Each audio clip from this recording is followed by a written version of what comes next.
just that. It's just the arising of the unconscious. And what it refers to is no longer presently there. Does that make sense? What's your ideas, what's your emotions, what's your feelings about the last minute or the last decade or the last lifetime or the last 10 lifetimes, whatever it is, the only reality it'll have is what's presently arising, right now, right here, this instant. That's what it pertains to, this instant, right here, right now. This is a difficult thing to explain, so I probably won't try much more than I'm doing now. But if you really see it, it's quite amazing. It's quite liberating. It's quite freeing.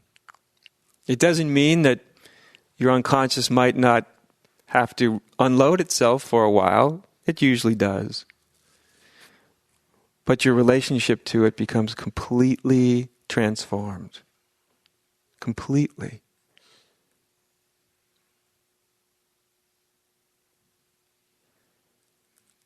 Because then it's just something that needs to come out. It's no longer associated with something that has some ultimate, actual, tangible reality.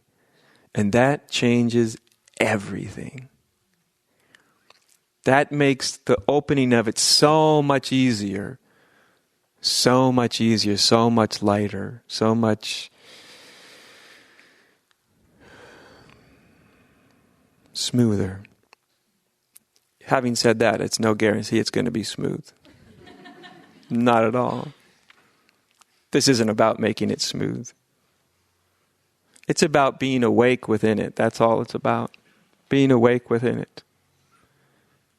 You know, our unconscious unloads its own nightmares. The question is, can we be awake within the nightmare? If we're awake within the nightmare, then there'll be a place of okayness within it. No matter what it is, there'll be a place of okayness within it.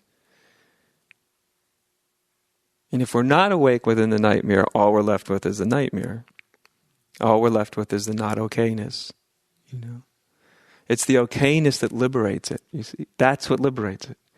Because anything that's trapped, anything that's repressed, anything that's hidden in those dark little corners inside, most all that are things that we decided in some way were not okay, or we simply were not capable or ready of dealing with. So we hid them away, right?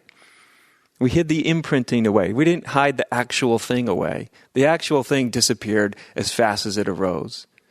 What we hid away was our reaction to it. So we hide it all away.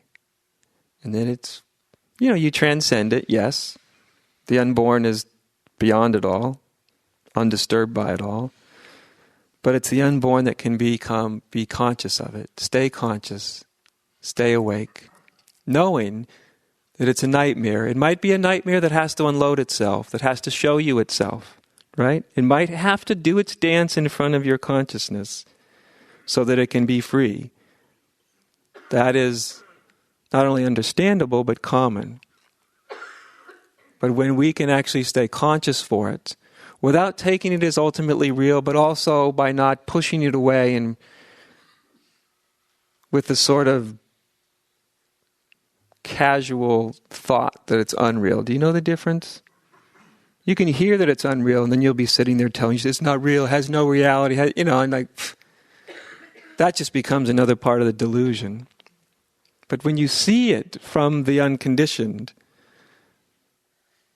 then it's fine. Then you realize, okay, it's arising. Maybe it's a wonderful memory, maybe it's a nightmare, but either way, all it wants is to be consciously witnessed. And that's it.